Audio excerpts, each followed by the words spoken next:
এখন আলু ভর্তা খাওয়ার জন্য আলু ছিলে সেদ্ধ করে পেঁয়াজ ভেজে মরিচ ভেজে মানে পার্ট বাই পার্ট মানে ভাজাভাজি করে আলু ভর্তা খাওয়ার আর কোনো প্রয়োজনই নেই।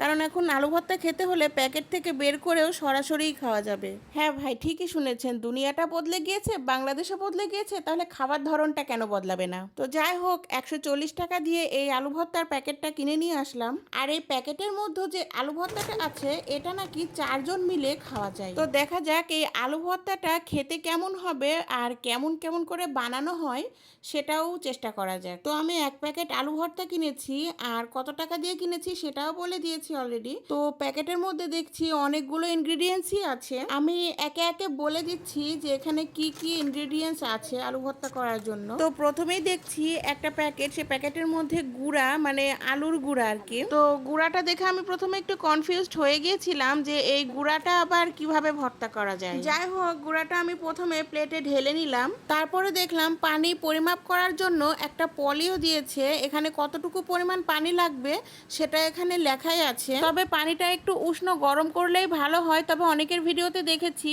ঠান্ডা পানি দিয়েও আলু ভর্তাটা বানিয়ে নিতে। তো আমি একটু সামান্য উষ্ণ গরম পানিই নিয়েছিলাম, তারপরে গুঁড়ার মধ্যে অল্প অল্প করে পানি ঢেলে মাখিয়ে নিলাম। তারপরে এখানে পরিমাপ মতো সল্টও দিয়ে আছে, আমাদের এক্সট্রা করে কোনো লবণ ব্যবহারই করতে হবে না। তো লবণটাও অ্যাড করে নিলাম। তারপরে আছে ফ্রাইড অনিয়ন মানে ভাজা পেঁয়াজ। ভাজা পেঁয়াজের পরিমাণটাও অনেকখানি ছিল এবং পেঁয়াজগুলো খুবই মুচমুচে ছিল। তো ভাজা পেঁয়াজটাও অ্যাড করে নিলাম। সাথে ছিল দেশি খাঁটি সরিষার তেল। সরিষার তেলটাও এখানে ঠিক যতটুকু পরিমাণ লাগবে ততটুকুই ছিল, আমার কাছে মনে হচ্ছিল একটু বেশিই ছিল। আর সরিষার তেলের ঘ্রাণটা ছিল একেবারে দেশি খাঁটি সরিষার তেলের মতোই। তো সাথে তেলটাও অ্যাড করে নিলাম। আরও ছিল রেড চিলি মানে ভাজা শুকনা মরিচ। ভাজা শুকনা মরিচটাও অনেক মচমচে ছিল, আর আমার কাছে মনে হচ্ছিল শুকনা মরিচের পরিমাণটাও একটু বেশিই আছে। তবে যারা ঝাল খেতে পছন্দ করে তাদের কাছে মোটেও বেশি না, আসলে আমরা একটু কম ঝাল খাই, সেই জন্যই আমাদের কাছে হয়তো একটু বেশি মনে হচ্ছিল।